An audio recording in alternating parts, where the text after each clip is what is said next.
Assalamualaikum warahmatullahi wabarakatuh. Nama saya Putri Maulida Sri Mulyani, NIM E 2019-3444. Di sini saya akan menjelaskan tentang cost of equity atau disebut juga biaya ekuitas. Biaya ekuitas di sini adalah tingkat pengembalian atau return yang diharapkan oleh investor terhadap modal yang telah diinvestasikan dalam suatu perusahaan.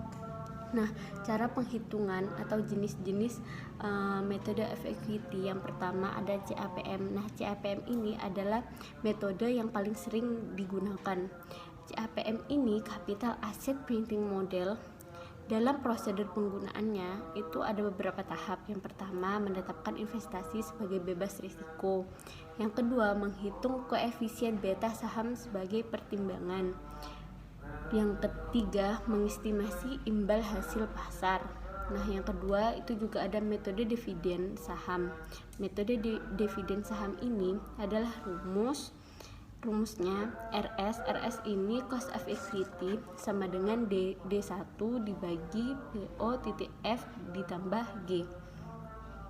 Jadinya D1 nya itu dividen yang akan diberikan pada akhir tahun, PO nya harga saham saat ini, F-nya itu floating cost. Selanjutnya saya juga akan menjelaskan tentang biaya utang. Nah, biaya utang di sini adalah tingkat bunga yang harus dibayar oleh perusahaan ketika melakukan pinjaman. Biasanya perusahaan itu akan menghitung biaya utang sebelum dan sesudah pajak, tapi lebih sering sesudah pajak karena pembayaran bunga mengurangi pajak. Orang lebih sering menggunakan biaya utang setelah pajak dengan asumsi lebih baik yang sudah dipertimbangkan. Cara penghitungannya itu, yang pertama, siapkan laporan keuangan.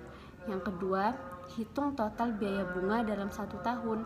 Yang ketiga, jumlah seluruh utang. Dan yang keempat, bagi total bunga dengan yang total utang untuk mendapatkan hasil cost of debit atau biaya hutang. Rumusnya invest expert kurung 1 dikurangi tax rate. Jadi kayak gitu rumusnya. Nah, cukup sekian yang bisa saya presentasikan. Untuk selanjutnya akan dipresentasikan oleh partner-partner saya. Kurang lebihnya saya mohon maaf. Wassalamualaikum warahmatullahi wabarakatuh.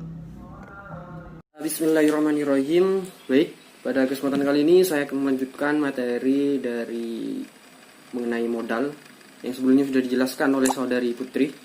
Nah, sebelum itu perkenalkan terlebih dahulu, nama saya Muhammad Fiksan Nur Rahim dengan NIM E 2019-3035. Nah, langsung saja pada materi ini. Jadi pada dasarnya harta yang diputar yang kita gunakan untuk mengembangkan suatu usaha itu dinamakan dengan modal.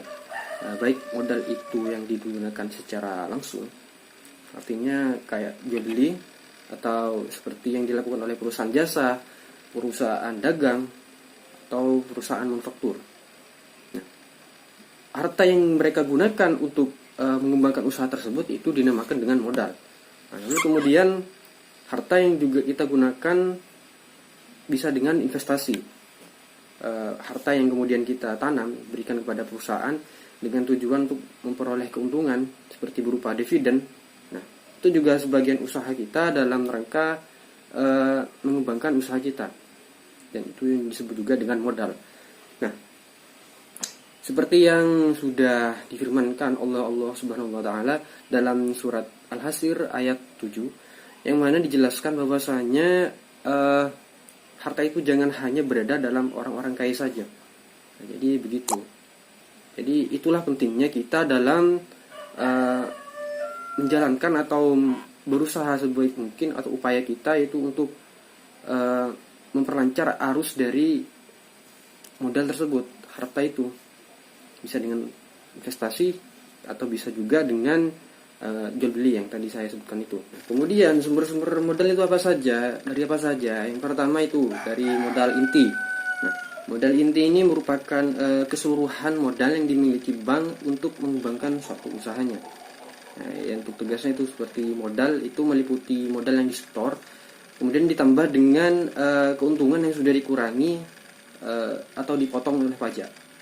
Nah, kemudian yang kedua itu ada kuasi ekuitas. Nah, kuasi ekuitas ini adalah dana yang tercatat dalam rekening bagi hasil. Jadi begitu mengenai pembahasan dari saya. Ya, itu saja, sekian dari saya. Terima kasih. Warahmatullahi wabarakatuh. Di sini saya akan menjelaskan tentang penerapan CAR untuk perbankan syariah. Latar belakang CAR atau Capital Adequacy Ratio. Eksistensi perbankan sangat diperlukan dalam suatu negara. Untuk itu perlu diadakan pengawasan pembinaan usaha agar usaha bank dapat berjalan sesuai dengan yang diharapkan. Tujuan pembinaan dan pengawasan bank menurut pasal 29 ayat 2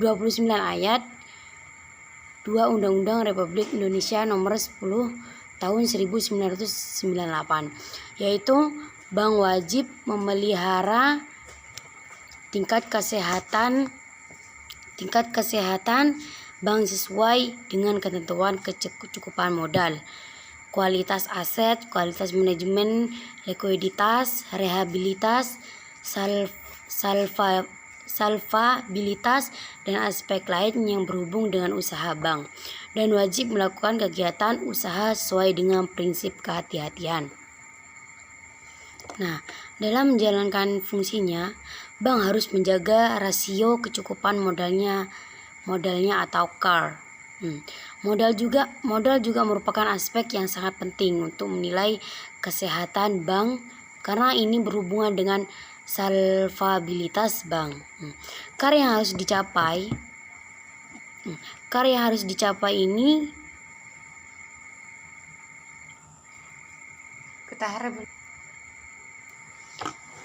modal ini digunakan untuk menilai seberapa besar kemampuan bank untuk menanggung risiko-risiko yang mungkin akan terjadi.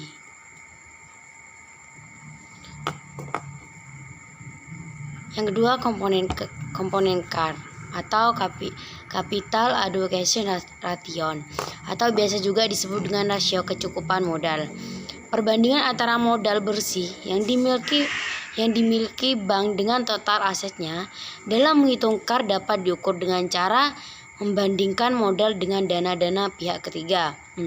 Dilihat dari sudut perlindungan kepentingan para deposan, perbandingan antara modal dengan pos-pos pasifa merupakan petunjuk tentang tingkat keamanan simpanan masyarakat pada bank. Nah, perhitungan ini merupakan ratio modal yang dikaitkan dengan simpanan pihak ketiga atau giro, deposito, dan tabungan. Penentuan berapa besar kebutuhan modal minimum yang dibutuhkan oleh bank syariah didasarkan pada aktiva tertimbang menurut risiko atau ATMR. ATMR adalah faktor pembagi denominator dari CAR, sedangkan modal adalah faktor yang dibagi numerator untuk mengukur kemampuan modal menanggung risiko aktiva. Tingkat risiko ini yang tinggi akan lebih solvable. Begitu juga sebaliknya, bank yang mempunyai risiko yang kecil mengidentifikasikan bank tersebut kurang solvable.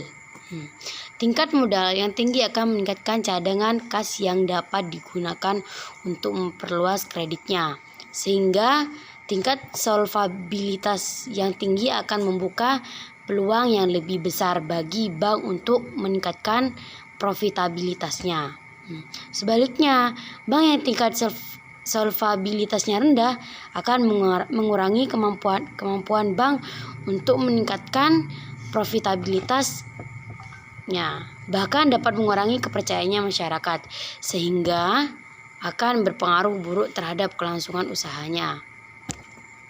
Oke, materi yang ketiga, formula CAR. Penetapan ketentuan dan perhitungan CAR yang harus diikuti oleh bank-bank seluruh dunia sebagai suatu level dalam permainan kompetisi yang fair dalam pasar keuntungan global.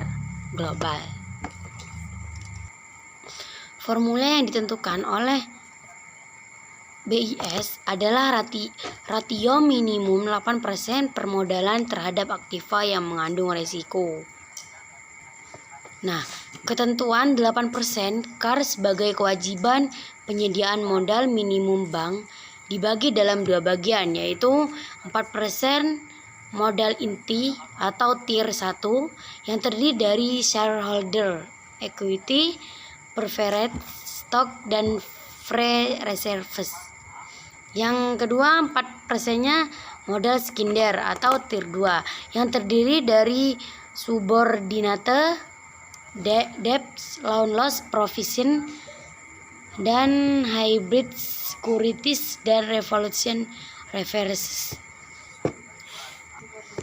Oke, terima kasih. Assalamualaikum warahmatullahi wabarakatuh.